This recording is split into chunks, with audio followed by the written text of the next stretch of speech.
हरे कृष्णा, राधे राधे। आषाढ़ के महीने में हमें लड्डू गोपाल की सेवा कैसे करनी है, क्योंकि आषाढ़ के महीने में लड्डू गोपाल की विशेष सेवा की जाती है। साथ ही हमें आषाढ़ के महीने में क्या करना चाहिए और क्या नहीं करना चाहिए। तो कुछ भक्तों का कमेंट था कि लड्डू गोपाल की सेवा हमें आषाढ़ के महीने में किस प्रकार करनी है, क्योंकि हमें विशेष सेवा करनी होती है। तो चलिए हम बात कर लेते हैं कि लड्डू गोपाल की सेवा हमें आषाढ़ के महीने में कैसे करनी है। तो सुबह सवेरे जल्दी उठ करके सबसे पहले तो हम स्नान करेंगे। स्नान करने के बाद में अपने प्यारे से मंदिर की साफ़ सफाई कर लेंगे और अपने ठाकुर जी को जगा देंगे।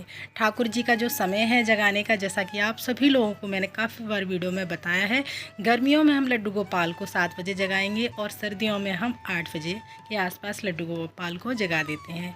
तो मंदिर की क्लीनिंग के बाद में हम लड्डू गोपाल को जगा देंगे और उनको थोड़ी देर के लिए बैठे रहने देंगे। उसके बाद हम पूजा के बर्तन साफ कर लेंगे और उसके बाद हम लड्डू गोपाल को स्नान कराएंगे। तो आषाढ़ के महीने में विशेष क्या क्या सेवाएं हैं, देखिए। आषाढ़ के महीने में भगवान विष्णु जी की पूजा का विधान है। तो विष्णु भगवान का ही स्वरूप है हमारे लड्डू गोपाल। तो हम लड्डू गोपाल की सेवा इस महीने में जितनी अधिक करेंगे उतना ही हमें पुण्य फल प्राप्त होगा।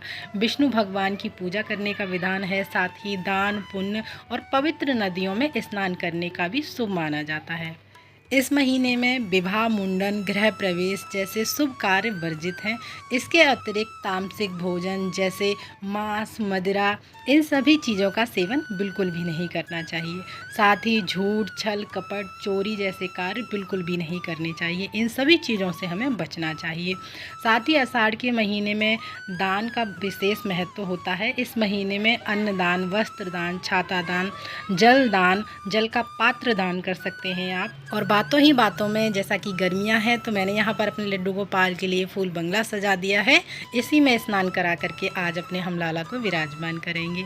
सबसे पहले तो गर्मियों में लड्डू गोपाल की सेवा हमें कैसे करनी है, देखिए। ठंडे जल से लड्डू गोपाल को हमें स्नान कराना है, यानी हमें नॉर्मल जल जो टंकी में आता है वो जल लेना है, ना कि आप बर्फ़ डालकर उसको ठंडा करो।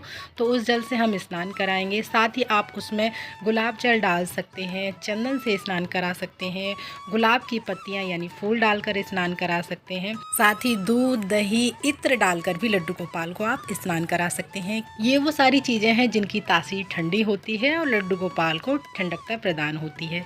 स्नान कराने के बाद में हमें लड्डू गोपाल को साफ से कोई भी कपड़े से हम पोंछ लेंगे और उनका जो हमें श्रृंगार करना है वो हल्के से हल्के वस्त्र पहनाने हैं, कॉटन के वस्त्र धारण कराने हैं। हमें लड्डू गोपाल को जो हेयर विग होती है वो गर्मियों में नहीं लगानी चाहिए। हल्के से हल्का हम मुकुट लगाएंगे अगर आप लगाना चाहते हैं तो। और चंदन से हम माथे पर लड्डू गोपाल के लेप करेंगे। चरणों पर उनके हम चंदन से लेप कर सकते हैं। उनके आसपास हम जैसे कोई मटका भरकर पानी से ज़रूर रखना है हमें पीने के लिए। कोई भी पात्र में आप पानी भर के रख सकते हैं, उसमें फूल की पत्तियां डालकर रख सकते हैं। और लड्डू गोपाल के पास में कूलर, पंखा यानी हवा आने की व्यवस्था हमेशा रखें गर्मियों के सीज़न में। दूसरा, अगर लड्डू गोपाल के पास ऐसी जगह नहीं है जहां कूलर पंखा आप लगा सकें, तो आप एक हाथ पंखा बनाकर उनके पास रख सकते हैं कि प्रभु जब भी आपको गर्मी लगे तो आप इससे हाथ पंखा कर सकते हैं। क्योंकि जितना हो सके हम प्रभु की सेवा में समय देंगे, क्योंकि भगवान ने हमें पूरे 24 घंटे दिए हैं। उसमें से हम अपने ठाकुर की सेवा के लिए 5-10 मिनट तो निकाल ही सकते हैं। स्नान और श्रृंगार करने के बाद में हमें लड्डू गोपाल को ठंडी ठंडी तासीर वाली चीज़ों का भोग लगाना है।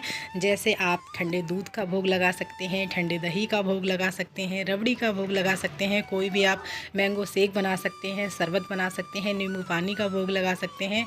और जो भी भोजन का आप भोग लगा रहे हैं वो भी हमें ठंडा करके ही ठाकुर जी को भोग लगाना है। और जो भी भोग आप पवा रहे हैं उनको उसमें तुलसी दल रखना अनिवार्य होता है। तो इस तरह से आप वीडियो में देख सकते हैं, मैंने माथे पर लड्डू गोपाल के चंदन का लेप लगा दिया है, उनके आसपास फूल बंगला सजा दिया है जिससे उनको ठंडकता मिलती रहे।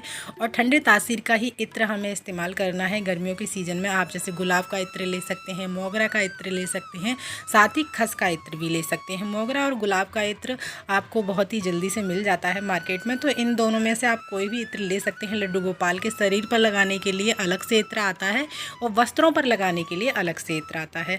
तो धीमी धीमी सी अच्छी सी खुशबू आती रहेगी हमारे ठाकुर जी को और ठंडकता भी मिलती रहेगी। और मौसम के अनुसार जो भी आपको फल मिल जाते हैं उन फलों का आप ठाकुर जी को भोग जरूर लगाइएगा। लस्सी का भोग आप ठाकुर जी को लगा सकते हैं, यानी गर्मियों का मौसम है तो आपको जो भी भोग लगाने हैं वो ठंडी तासीर वाली चीज़ों का भोग लगाना होता है। आप वीडियो में देख सकते हैं छोटा सा घड़ा मैंने ठाकुर जी के पास रखा हुआ है। इसमें जो जल है वो ठंडा रहता है, तो हर दिन हमें ये चेंज करके इस घड़े को भर करके ठाकुर जी के पास रखना है। साथ ही हमें पूजा के बाद में भगवान विष्णु के मंत्रों का जाप करना चाहिए, उनका ध्यान करना चाहिए। इस महीने में वृक्ष रोपण यानी हमें पौधे लगाने चाहिए। पौधे हमें बिल्कुल भी नहीं काटने हैं। आप तुलसा महारानी लगा सकते हैं इस मौसम में, क्योंकि इसके बाद में हल्की हल्की बारिश भी स्टार्ट हो जाती है इस महीने में। साथ ही हमें क्रोध, नकारात्मक विचारों से भी दूर रहना चाहिए। साथ ही हमें जल का दुरुपयोग बिल्कुल भी नहीं करना है, बल्कि हमें जल का दान करना है। जल का कोई भी पात्र आप दान कर सकते हैं। साथ ही हमें देर तक बिल्कुल भी नहीं सोना है इस महीने में। और इस महीने में सूर्य भगवान की भी पूजा की जाती है। देखिए, आषाढ़ मास में देवशयनी एकादशी से चतुर्मास प्रारंभ हो जाते हैं, यानी विष्णु भगवान जो है 4 माह के लिए यानी देव जो है सो जाते हैं, जिससे भगवान विष्णु योग निद्रा में चले जाते हैं।